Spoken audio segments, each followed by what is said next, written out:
Assalamualaikum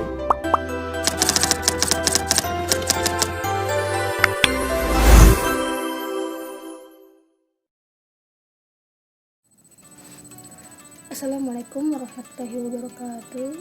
Bismillahirrahmanirrahim. Innal hamdalillah wassalatu wassalamu ala rasulillah sayyidina Muhammad ibn Abdillah wa ala alihi wa sahbihi wa mawala. Amma ba'du. Setiap manusia pasti pernah melakukan kesalahan dan dosa. Tidak ada satupun di dunia ini manusia yang luput dari dua hal itu.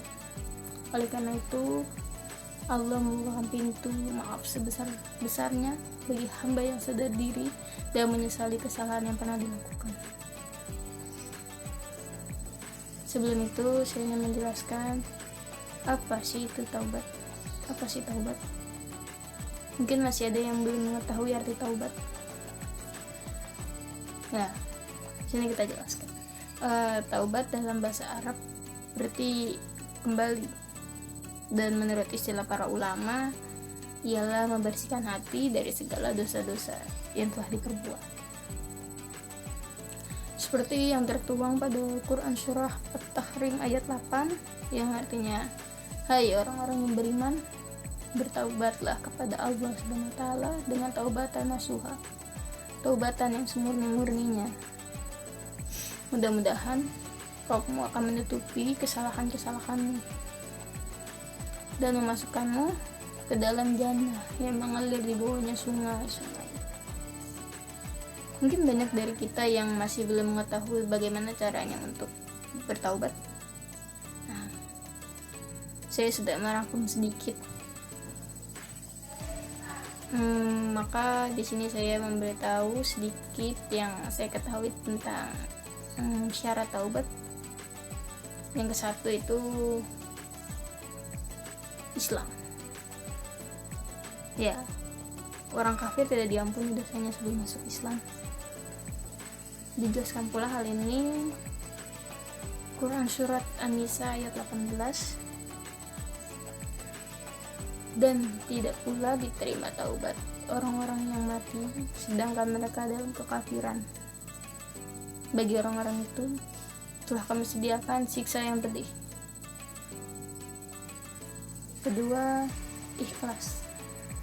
Bertaubatlah secara sungguh-sungguh dengan hati yang ikhlas dan menjalankannya. Tiga, mengakui dosa-dosa kepada Allah SWT. Akuilah dosa-dosa kepada Allah. 4, menyesali perbuatan.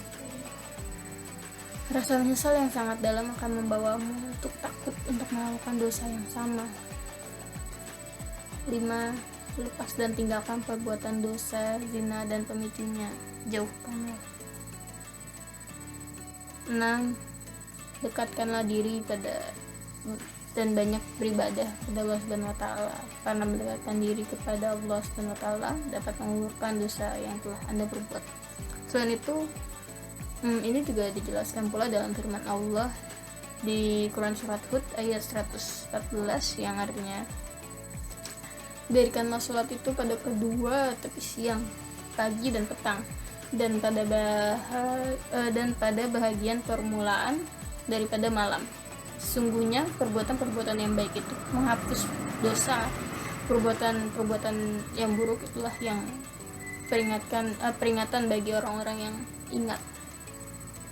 7 itu salat taubat. Mohon ampunan kepada Allah SWT atas dosa-dosa yang telah diperbuat, dosa yang pernah kita lakukan. 8 yang terakhir, rahasiakanlah, pendamlah dosa-dosa yang pernah Anda perbuat untuk dirimu sendiri, dan janganlah engkau memberitahunya kepada orang lain maupun keluargamu.